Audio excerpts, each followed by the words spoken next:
You said that you wrote Down Under some 5 years ago, and you were playing Who Can It Be Now and Be Good Johnny. Those were songs that you were playing in the clubs, right, in Australia. Yeah. And so there were record people around who could have come in and signed you to, I mean, you didn't automatically get together and start and then sign a contract with a record company. No, we were also playing some other songs that were a bit odd, a bit strange. So they might come in and hear 10 minutes of, you know, kind of different kind of music and think, oh no, that's not going to happen, you know. Peter Carpen came along, came back from New York and was working for CBS, and he's like a perfect Men at Work fan, you know, around 30, short, close crop beard, went to Caulfield Grammar, went to a good school. Used to be a hippie. Yeah, probably was. Probably not a real one, but, you know, probably like sort of got in because maybe, you know, he might score, you know. That's how it came about with CBS. Is that it? With Peter, yeah. Yeah, he saw the potential in the commercial potential in the songs. I mean, that's basically why he signed it. He liked the band. But even he was a little bit confused. I think people, I mean, even the people that stayed, say, and saw a whole set would be confused because they couldn't just go back and say, right, we've got a fantastic hard rock band here, or we've got a great disco funk band here, or we've got a great Christian gospel band here, you know, because they'd go back and go, what was that band? You know, what were they doing, and why were they doing it? And they'd ask us, and we wouldn't know. Well, didn't you guys sit around some nights and say, geez, maybe, you know, how much was it that you made at the Cricketers Arms when you played there? $10 a week.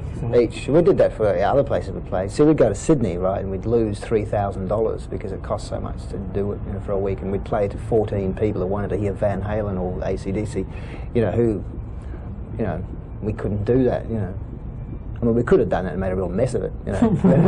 We'd go out and play our stuff and people would just sit there and go, well, we made nothing out of it, for one thing. I mean, that's not really, it was never our guiding light because of the fact that we made no money for a long period of time. You know, we were all on the dole and, you know, stuff like that. Well, some of us were.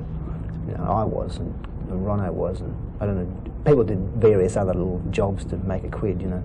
Used to teach, Greg used to teach saxophone and flute, and used to open his case on a Friday morning after he played at the Cricketers Arms, and his students used to nearly throw up because it smelled so dreadful. Well, what's that smell, sir? It smells just like beer. I don't know. The worst potential of it was that if you didn't get to record at some stage, you would just break up because you couldn't keep on doing those same things over and over again. I mean, we wanted to record. We felt like we were ready to record, and we're ready to do, you know, we had the songs that we thought were ready for it, and nobody was knocking on our door. And if I don't know how much longer we would have kept on going without some record company interest. No one was interested, and then Carpen came along and sort of, we went out to a few dinners and skirted the subject. Yes, hummed and hawed about it. And finally said, well, do you want to sign us? And he goes, well, yes. If you will have the dessert. Peter McKeon produced both the albums, and he happened to be in Australia at the time. We were going to record a single, and we were looking around for a producer. And we also went out to dinner with him too, by some stroke of luck. He was in the same place, and we struck up a drunken friendship. And he came and produced the first single, Who Can It Be Now? And that worked okay. It was the first time I'd been in a studio where we actually listened back to something and it sounded okay to us, you know. But so then that worked, and then we went into the studio and did the album. What did he add? What did Peter McKeon, the producer, add? Objectivity, sort of. Bit of studio expertise. He gave us confidence to be able to go in and play and be able to accept what he said was good and what wasn't good enough, you know. I mean, that was a great situation, because when we did it by ourselves, you know, somebody would say, oh, that's not good enough, someone else would go, oh, that's great, you know, but I mean, nobody could ever kind of work it out, whereas if you have somebody that's separate, then you can accept what they say. I want to start out by asking why the album's called Cargo. Is there any reason that I should know about that you titled it Cargo? It had that whole element to it. I remember listening to it, it sounded really quite, to me, it sounded like a great big sort of ship to me, like a big, you know, like a container. It got all those things talking, container cargo, sort of all that.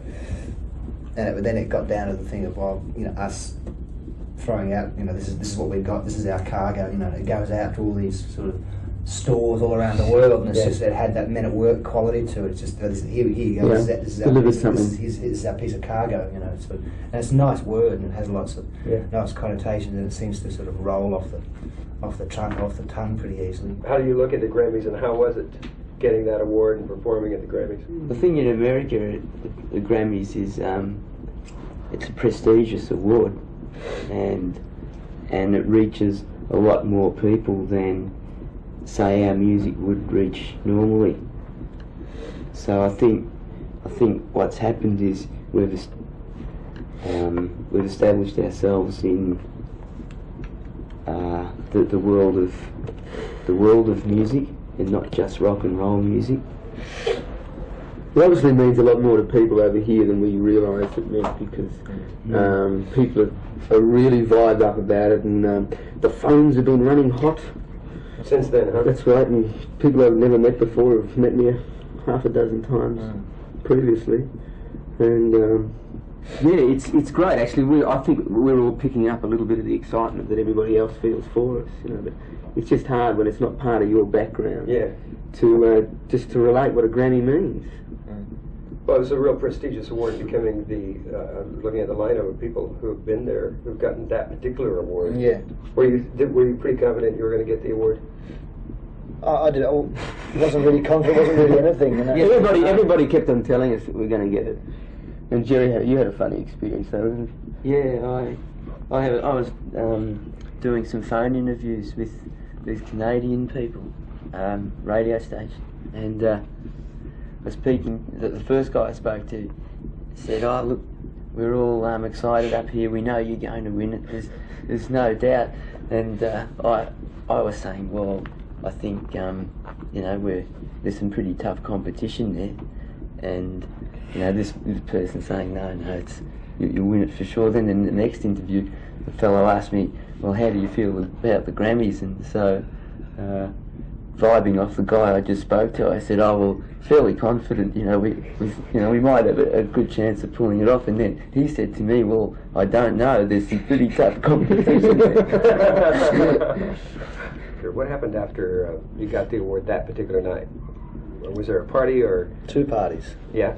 First we went through the corrals, the stockyards. Gauntlet. The stockyard. What was that? Ladies and gentlemen, our prime side of beef. Is that That right? work. Take the photos. Click. Oh yeah. This way. Yeah. Over here.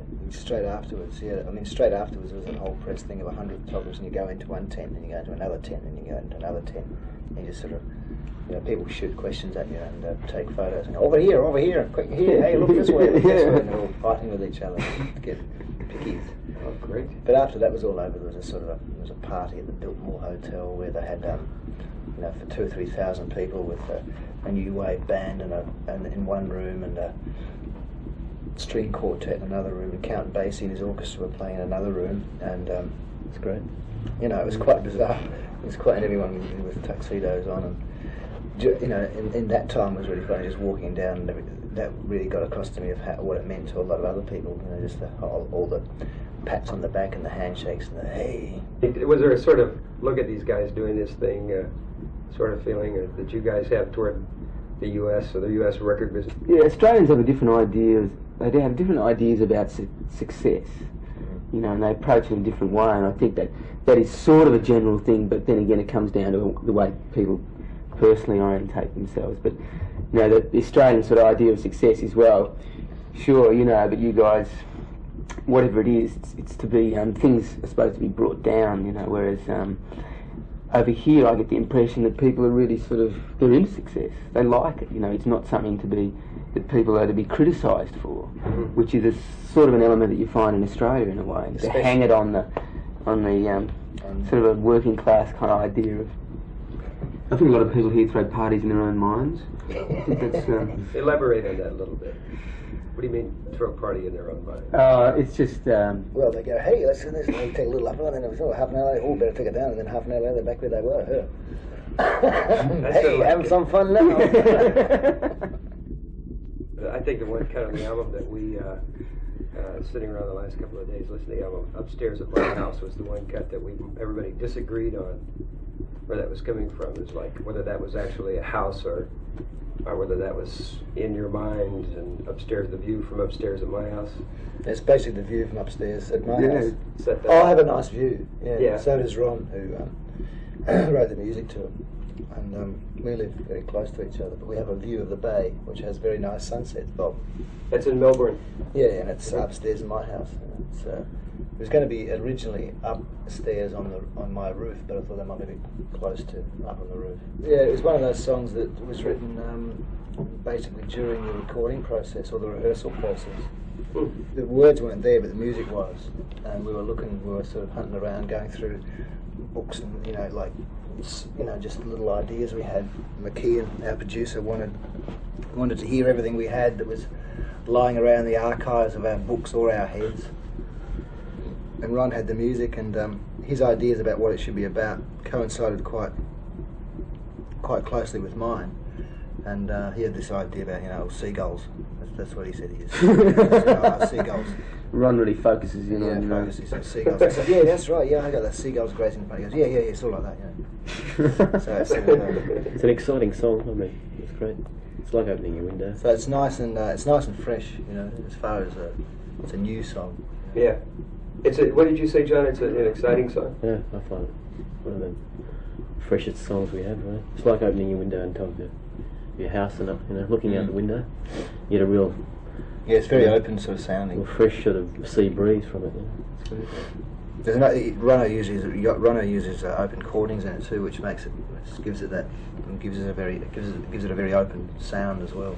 What do you call it? Open? I know it's like an open tuning on the guitar. You tune the guitar to a chord. I mean, it's an old. Lots of people do it, but not that many people do it in electric bands. What kind of keyboards do you use on this? There's I did have a Prophet in the studio, but I never worked out how to use it, so I didn't use it. I leant on it once and it gave out a strange noise, but no, I had Lost in a Prophet, wasn't it? more lost than a Prophet. Thank you, John. Good Thank you. Sorry, Prophet. Yeah, so I had a Yamaha CS70, this dual channel synthesizer that I used a bit, which was really nice. Again, a very big sort of sound effect because it runs.